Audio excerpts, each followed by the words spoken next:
इसी अध्यात्म के बेसमेंट की, इस अध्यात्म के रूट की, इस अध्यात्म के मूल की। जो अध्यात्म का मूल क्या है? आत्मा, जिसका नाम ही है आदि आत्मा यानी अध्यात्म। किसकी बात करेंगे? आत्मा की। भाई देखो, ये लाइफ मैनेजमेंट की शुरुआत किससे की थी? किससे की थी? पहला चैप्टर कौन सा था लाइफ मैनेजमेंट का? सेल्फ मैनेजमेंट में भी क्या था? शरीर, यानी शरीर से शुरुआत की और कहां तक पहुंचे? आत्मा तक पहुंचे। बस यही जीवन की सच्चाई और यही जीवन का काम है। शरीर से भले ही शुरुआत हो, लेकिन अंत कहां पर हो? आत्मा में हो। ये शरीर मिला है, इससे परिवार में जी रहे हैं, समाज में जी रहे हैं, लेकिन सब कुछ करते करते आखिरी सत्य पर पहुंचना है। और वो आखिरी अल्टीमेट सत्य कौन सा है? कौन सा है? आत्मा है। भाई ऐसे ही एक दार्शनिक एक संत के पास में पहुंचा और जाकर उनको कहता है कि मैं आत्मा के खोज में हूँ। क्या कहता है? मैं आत्मा की खोज में हूँ। तब वह संत मुस्कुरा देते हैं और कहते हैं, भाई खोजना कैसा? जो खोया ही नहीं उसे खोजना क्या? क्या कहा उन्होंने? जो खोया ही नहीं उसे खोजना क्या? अरे भाई, खोजा तो उसे जाता है जो कहीं पर खो चुका है, लेकिन जो खोया नहीं उसको खोजना एक प्रकार की क्या है? मूर्खता है। भाई आत्मा को खोजने की नहीं, बल्कि आत्मा को खोदने की जरूरत है। किसकी जरूरत है? आत्मा को खोजना नहीं, बल्कि क्या करना है? खोदना है। भाई खोजने में और खोदने में अंतर है।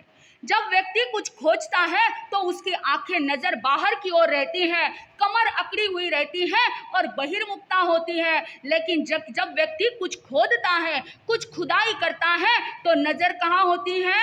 नीचे। कमर भी कैसी होती है? झुकी हुई होती है, और वहां पर वो अंतर में झांकने का प्रयास करता है। इसीलिए उन संत ने कह दिया, आत्मा खोजने का काम नहीं है, बल्कि आत्मा को क्या करना पड़ता है? खोदना पड़ता है। और खोदने के लिए कहीं बाहर जाने की आवश्यकता नहीं। तुम जहां पर हो वहीं पर क्या करना है? वहीं पर खुदाई करना है, क्योंकि आत्मा कहीं बाहर नहीं है। हम जहां पर हैं वहीं पर आत्मा है। जैसे कोई क्या है, जमीन के नीचे बहुत ऐसा गहरा जल का प्रवाह बह रहा है, उसके ऊपर एक बड़ी शिला है, और उस शिला के ऊपर एक व्यक्ति प्यास के मारे चिल्ला रहा है, मुझे पानी दो, पानी दो, क्योंकि उसे पता नहीं पानी कहाँ पर है। वो जिस शिला पर खड़ा है उसी के नीचे तो पानी है, ये बात उसे पता नहीं। जिस दिन उसे ये बात पता लग जाएगी, अरे मैं प्यास प्यास चिल्ला रहा हूँ लेकिन पानी तो नीचे है, उस दिन वो उस शिला को हटाएगा और वो पानी पीकर अपनी प्यास को क्या कर देगा? बुझा देगा। उसी तरह से हम शांति खोज रहे हैं, धर्म खोज रहे हैं, अध्यात्म खोज रहे हैं, वो बाहर कहीं और नहीं बल्कि कहाँ पर है? हम जहां है वहीं पर है। अब बात मात्र आवश्यकता किसकी है? खोदने की, थोड़ा खोजने की, अंतर में उतरने की। बाकी आत्मा कहाँ पर है? अंतर में है। इसीलिए एक बार निश्चय करके बस अपने आप से एक सवाल पूछो। किसको पूछना है? दुनिया को नहीं, अपने आप को बस एक ही सवाल पूछो, आंखें बंद करके, कि मैं कौन हूँ। क्या सवाल पूछना है?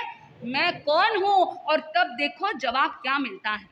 ऐसे तो जवाब एक ही मिलेगा। यदि आपको पूछा जाए आप कौन हो, तो तुरंत आप क्या कर देंगे? क्या बता देते हैं? अपना नाम बता देते हैं। यानी हमने जब भी अपने खुद को पाया है, मैं कौन हूँ, ये जब भी हमें पूछा गया है, तब हम कहाँ पर अटक चुके हैं?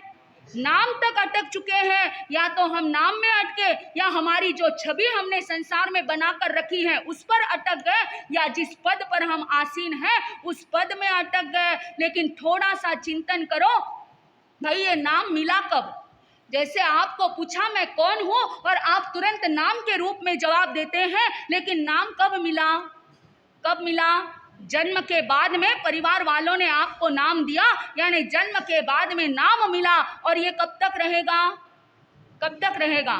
मृत्यु तक रहेगा। यदि आपने कोई अच्छा काम किया तो और भी 10-15 साल आपका नाम रह सकता है। लेकिन थोड़ा चिंतन करो कि ये नाम मिला, जन्म के बाद में नाम चला जाएगा, मृत्यु के बाद में, लेकिन उसके पहले मैं कौन था और उसके बाद में मैं कौन हूँ?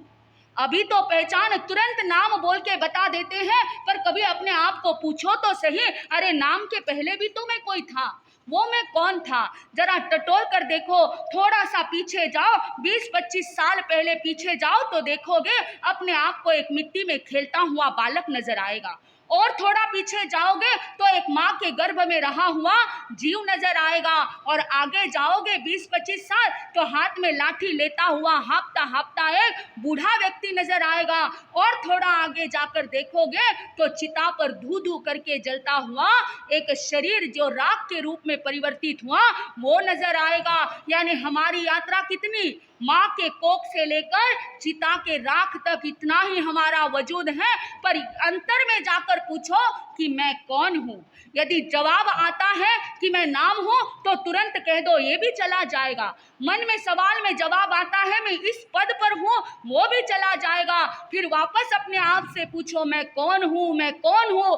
बार बार पूछते रहो तो अंतर से एक ही आवाज आएगी, मैं कौन हूँ, मैं कौन हूँ, मैं आत्मा हूँ। और बस इसी आत्मा की खुदाई करना है।